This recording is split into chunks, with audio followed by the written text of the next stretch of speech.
ಪ್ರೀತಿಯ ಮನೆ ಮರೆಯುವುದೇ ಪುನೀತಣ್ಣ ಅಂತಲೇ ಕರೆಯೋದು.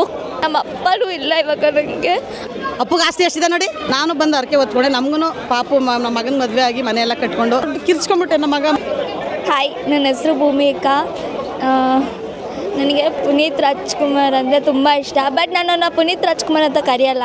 ಎಲ್ಲರೂ ಹಂಗೆ ಕರೀತಾರೆ, ಪುನೀತ್ ರಾಜ್ಕುಮಾರ್ ಅಂತ. ಅಪ್ಪು ಬಾಸ್ ಅಂತ ಕರೀತಾರೆ. ನಾನು ಹಂಗೆ ಕರೆಯಲ್ಲ. ನಾನು ಯಾವಾಗೂ ಪುನೀತಣ್ಣ ಅಂತಲೇ ಕರೆಯೋದು. ಬಟ್ ನನಗೆ ಅವರಂದರೆ ತುಂಬ ತುಂಬ ತುಂಬ ಇಷ್ಟ. ಚಿಕ್ಕ ವಯಸ್ಸಿನೂ ಇಷ್ಟ. ನಿನ್ನ ಕಣ್ಗಳ ಬಿಸಿಯ ಹನಿಗಳು 100 ಕಥೆಯ ಹೇಳಿದೆ. ನಿನ್ನ ಪ್ರೇಮದ ನುಡಿಯ ಕೇಳಿ 100 ನೆನಪು ಮೂಡಿದೆ. ತಂದೆಯಾಗಿ ತಾಯಿಯಾಗಿ ಮಮತೆಯಿಂದ ಬೆಳೆಸಿದೆ. ಬಿಸಿಲು ಮಳೆಗೆ ನೆರಳದಂತೆ ನಿನ್ನ ನೆರಳಲ್ಲಿ ಸಳಗಿದೆ. ಆ ಪ್ರೀತಿಯ ಮನೆ ಮರೆಯುವುದೇ ನಮ್ಮ ಅಪ್ಪನೂ ಇಲ್ಲ ಇವಾಗ ನನಗೆ. ಅವರು ಎಕ್ಸ್ಪೈರ್ಡ್ ಆಗಿ ಆಯಿತು, 3 ವರ್ಷ ಆಯಿತು. ಅವರಿಗೆ ಭಾಳ ಇಷ್ಟ. ಅವತ್ತು ಶುಕ್ರವಾರ ಅಪ್ಪವ್ರು ಇದಾದ ದಿವಸ ನನಗೆ ಜ್ವರ ಬಂದು ಇಂಜೆಕ್ಷನ್ ಹಾಕ್ಸ್ಕೊಂಡು ಮಲಗಿದ್ದೆ. ನಾನು ಈ ಥರ ಅಂತ ಯಾರೋ ಫೋನ್ ಮಾಡಿ ಹೇಳಿದ್ರು. ದೊಡ್ಡ ಕಿರ್ಚ್ಕೊಂಡ್ಬಿಟ್ಟೆ. ನಮ್ಮ ಮಗ ಫ್ರೆಂಡ್ಸ್ ಎಲ್ಲ ಮೇಲಿದ್ರು, ಕಿರ್ಚ್ಕೊಂಡ್ಬಿಟ್ಟೆ. ನಮ್ಮ ಫ್ರೆಂಡ್ಸ್ ಎಲ್ಲ ಆಚೆ ಬಂದರು. ಫುಲ್ಲು ಈ ಭಯಂಕರ ಬಂದಾಗ ನೀರು ಗಾಳಿ ಹಂಗೆ ಸ್ಟಕ್ ಮಾಡ್ತಾರೆ ನೋಡಿ ಪಿಕ್ಚರಲ್ಲಿ. ಆ ಥರ ನಮ್ಮ ಹಾರ್ಟ್ಗಳೆಲ್ಲ ನಿಂತೋಗಿತ್ತು ಸರ್. ತಡ್ಕೊಳಕ್ಕೆ ಆಗಲ್ಲ. ಇವತ್ತೂ ಅದೇನೆ. ಆದರೆ ಅವ್ರ ಪ್ರೀತಿ ವಿಶ್ವಾಸ ನಾವು ಯಾವತ್ತೂ ಮರೆಯಲ್ಲ. ಅವ್ರು ಏನು ಬಿಟ್ಟೋಗಿದ್ದಾರೆ ಆ ಪವರು ನಾವು ಸ್ವಲ್ಪ ಕಲ್ತ್ಕೊಂಡಿದ್ದೀವಿ. ಅಂದರೆ ಹೆಣ್ಮಕ್ಳೇ ಸ್ಟ್ರಾಂಗ್ ಗುರು ಅಂತ ಬಿರ್ದು ಕೊಟ್ಟಿದ್ದಾರೆ ನೋಡಿ.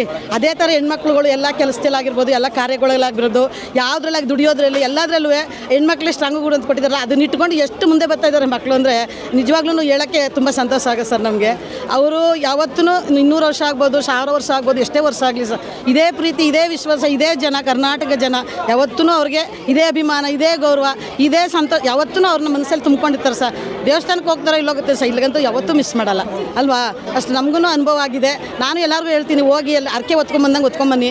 ನಾನು ಬಂದು ಅರಕೆ ಹೊತ್ಕೊಂಡೆ. ನಮಗೂ ಪಾಪು ನಮ್ಮ ಮಗನ ಮದುವೆ ಆಗಿ ಮನೆಯೆಲ್ಲ ಕಟ್ಕೊಂಡು ಪಾಪು ಇದನ್ನೇ ಚೆನ್ನಾಗಿದ್ದೀವಿ ಸರ್. ಇವಾಗ ಏನು ತೊಂದರೆ ಇಲ್ಲ ಸರ್. ಯಾವ ಪ್ರಪಂಚದಲ್ಲೂ ಆ ಥರ ಫೋಟೋ ನೋಡಿರೋದು ಎಲ್ಲಿ ಯಾವ ಪ್ರಪಂಚದಲ್ಲಿಲ್ಲ ಸರ್. ಅಪ್ಪು ಫೋಟೋ ಎಲ್ಲಿದೆ ಅಂದರೆ ಎಲ್ಲೆಲ್ಲೂ ಇಂಥ ಒಂದು ಸಣ್ಣ ಬೀದಿ ಆಗಲಿ, ಒಂದು ಸಣ್ಣ ಜಾಗ ಆಗಲಿ, ಒಂದು ಸಣ್ಣದು ಪುಟ್ಟಿ ಹೊತ್ಕೊಂಬರೋ ಹುಡುಗಿತವಾಗಲಿ ಅಲ್ಲೂ ಫೋಟೋ ಇರುತ್ತೆ. ಒಂದು ಕಾರ್ ಆಚೆ ಬನ್ನಿ ಫೋಟೋ, ಮನೇಲಿ ನೋಡಿ ಫೋಟೋ, ಟಿ ವಿ ಹಾಕ್ರಿ ಫೋಟೋ. ಎಷ್ಟು ಪುಣ್ಯ ಮಾಡಿದ್ದೀವಲ್ವ ನಾವು. ಅಂದರೆ ನಾವು ಕರ್ನಾಟಕದಲ್ಲಿ ನಾವು ಹುಟ್ಟಿ ಇಂಥ ಮಗನ ಪಡೆದು ಇಂಥ ಮಗನ ಅಪ್ಪ ಅಮ್ಮ ಕೊಟ್ಟು ನಮಗೆ ನಾವು ಹೆಮ್ಮೆ ಪಡ್ಬೇಕು ಸರ್. ಅವ್ರ ಬಗ್ಗೆ ಸಲ್ಯೂಟ್ ಹೊಡಿಬೇಕು.